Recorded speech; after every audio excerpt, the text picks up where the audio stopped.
When a caregiver asked me, how can I explain to my friends what it's like to care for someone with Alzheimer's? I said, you really can't. Unless someone has experienced this themselves, they have no concept of how physically demanding and emotionally wrenching it is to witness the steady decline of someone they love.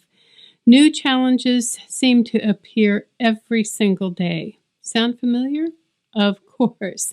So now what I'd like to talk about is stress, triggers, and sundowning, and what we can do to make these challenges a little more manageable for ourselves and for our care receivers. But before we begin, I would like for you to imagine just for a moment how it would feel if every morning when you woke up, you felt like all of the people and all of the things around you were pieces of a jigsaw puzzle, but you had no idea of what this puzzle would look like if all of those pieces were fit together. So you didn't know how to match them up. So imagine if you stepped out of bed, aware of the fact that you really needed to go to the bathroom, but you couldn't remember where it was located. And what if you knew that the person who was standing at the stove was a major piece of your puzzle, but you just couldn't figure out where or how they fit in? And how might you respond if suddenly that person started talking to you really, really fast in a language that you could not understand? And then imagine that you're sitting in your living room and watching television, and a total stranger comes up to you, grabs you by your arm, and says, "All right, we're going to go take a shower. And this time, I do not want you to resist me, and I do not want you to, I don't want you to fight or hit me. Do you understand?" Well, that would be pretty stressful for most of us, don't you think? I do. And unfortunately, this is what life may feel like to a person who is living with Alzheimer's or another dementia-related disease. Every time they can't make sense of how something works, where they are, or who they are with, they experience stress. And as caregivers, we need to be aware that if this happens frequently and repeatedly throughout the day, it will not be at all unusual for them to experience sundowning behaviors late in the afternoon and early evening. Now, according to the Alzheimer's Association, symptoms of sundowning are increased restlessness, agitation, irritability, and confusion. They might become suspicious to the point of paranoia. They could start pacing or wandering or yelling. They could become uncooperative and belligerent to the point of being aggressive. And unfortunately, late afternoon, when these challenging behaviors associated with sundowning ratchet up, it is exactly the same time that caregivers are running low on energy and patience and are in desperate need of a break. It sort of feels like all of the elements are coming together to create a perfect storm. Wouldn't you agree? So, if we want to avoid that storm and ward off unpredictable, frustrating, and sometimes dangerous or outrageous behavior, we might want to look at how we change the way we manage their routines, their environment, and our behavior during the day, so that we can minimize the triggers that create stress and lead to the challenging behaviors in the late afternoon that are associated with sundowning. So triggers are events or circumstances that can be the root cause of stress that leads to certain behaviors. Now, there are physical triggers and there are emotional triggers. Let's talk about physical triggers first. Simply put, physical triggers are issues that cause discomfort to a person with dementia. These triggers might include hunger. They might feel hungry, but they can't quite connect the discomfort in their belly to the need to eat something. Same is true for thirst. They may be aware that they need something, But they may have forgotten that that sensation that they are experiencing is thirst. And if they do remember that they need water and that water comes from a faucet, they might not be able to get a drink because it's possible that they have forgotten how to turn the faucet on. They could also be really tired because Alzheimer's and other dementia-related illnesses can upset a person's biological clock, which makes it harder for them to fall asleep and stay in bed at night. Changes in vision can create a lot of stress. As we age, our vision naturally declines. As dementia progresses, peripheral vision becomes more narrow. And then if they have cataracts or their glasses get smudged and they can't see well, they're going to feel frustrated and stressed. And the same is true with hearing.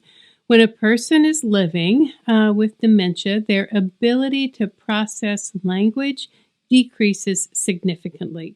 And that in itself is stressful when it comes to communication. And then if you add age-related hearing loss and perhaps a squealing hearing aid or two, they are going to get stressed. Also, there's pain, which is a huge trigger. UTIs, urinary tract infections, are very common in people with dementia.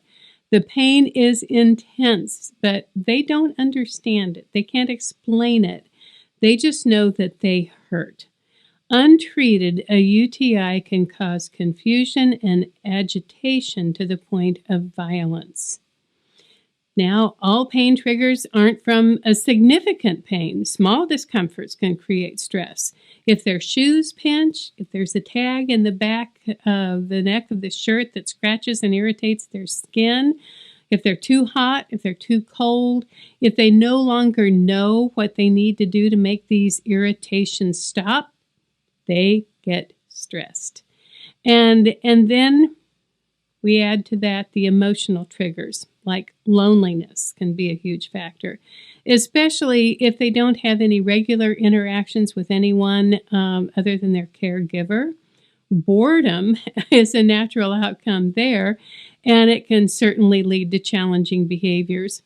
If a person was always physically and or socially active, they will probably not be very happy to sit in front of a TV all day long behaving themselves and doing nothing.